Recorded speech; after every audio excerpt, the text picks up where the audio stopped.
আগামী ত্রয়োদশ সংসদ নির্বাচনে দেশের মোট ভোটারের প্রায় ৩০% তরুণ ভোটার।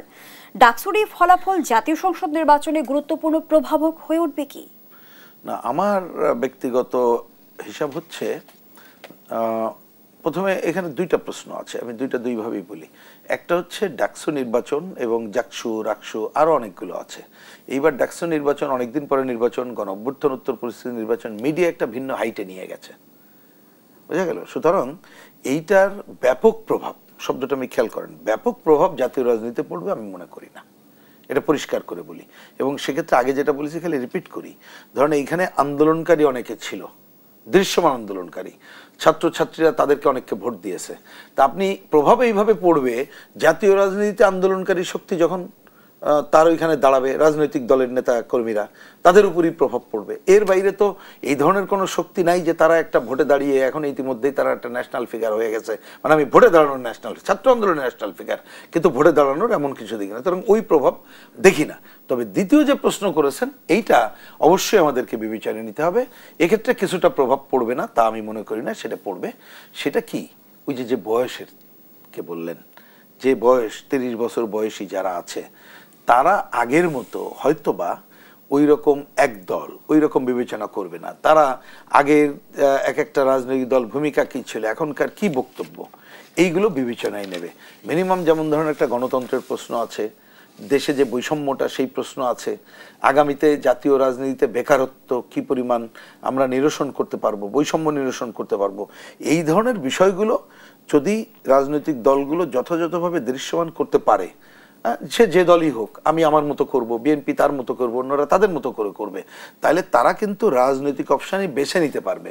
কিন্তু এইখানে যদি আমরা পুরনো গতানুগতিকতা করি, তাহলে সেক্ষেত্রে তাদের মধ্য থেকে কোনো যদি শক্তির আবির্ভাব হয়, তখন হয়তো বিশেষ ভূমিকা রাখতে পারে। কিন্তু এখন পর্যন্ত আমি সেটা দেখি না, কারণ এটা ছাত্র আন্দোলনের যে বিষয়টা আর জাতীয় রাজনীতির বিষয়টা ভিন্ন। কিছু ভোটারের প্রভাব থাকলেও এটা ব্যাপক কোনো প্রভাব বলে মনে হয় না। বরঞ্চ রিভিজিট করতে হবে যে এই তরুণের যে চিন্তা চেতনা, সেইটাকে জাতীয় রাজনীতি এবং জাতীয় আগামীতে যারা নির্বাচিত হবে তারা কিভাবে সেটা পূরণ করবে, এই প্রতিশ্রুতিটা তার হৃদয়ে ধারণ করে কিনা। এই কাজটা যদি করতে পারি তাহলে এইখানে প্রধান না। এবং এই প্রধান আমার ধারণা, যে কারণে কথাটা আমরা উঠছে, এটা না বলার কোনো কারণ নেই। কারণ যারা এখানে করছে, আপনি খেয়াল করবেন, ওই প্যানেলের নাম কিন্তু ইসলামী ছাত্র শিবিরের প্যানেল হিসেবে তারা কিন্তু প্রচার করেনি, ঐক্যবদ্ধ শিক্ষার্থী জোট। হ্যাঁ, তাহলে আপনি খেয়াল করেন, এমনকি অনেক প্রার্থী তারা দিয়েছে, তারা ওই দলই করে না, এটা তো তারাই বলেছে।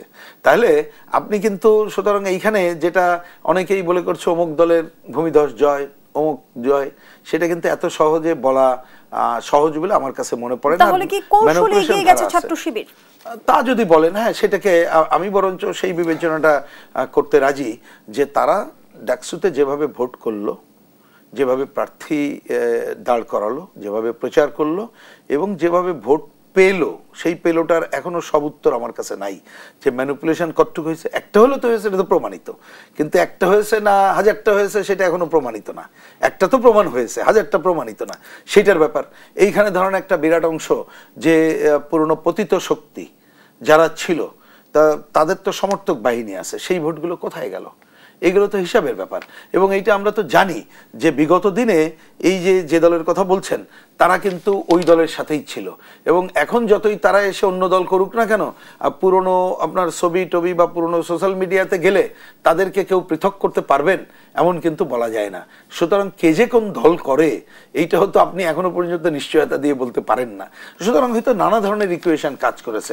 সুতরাং সেই ইকুয়েশনে একমাত্র তারা তাদের যে আদর্শিক পজিশন, সেইখানে একটা বিরাট বিজয় লাভ করেছে।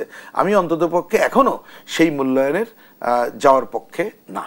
কিন্তু আপনার আলোচনার জায়গা থেকে যদি একটা প্রশ্ন রাখি কমরেড রহিন হোসেন প্রিন্স, আপনি বলছিলেন পতিত শক্তি যদি এই নির্বাচনকে প্রভাবিত করতে পারে, তাহলে আসলে জাতীয় সংসদ নির্বাচনে তারা কি করবে, তাদের ভূমিকা কি হবে? সময় দেখা যাবে। আমি এই কথা বলি, সময় দেখা যাবে। কেন? ধরুন বোঝার জন্য বলি, আমাদের এখন যে নির্বাচনের টাইম লাইন ফেব্রুয়ারি, তাই তো? এখন ফেব্রুয়ারি থেকে নির্বাচন যখন হবে, তখন রাজনীতির নানা ধরনের উত্থান পতন ঘটবে, এটা একটা গেল।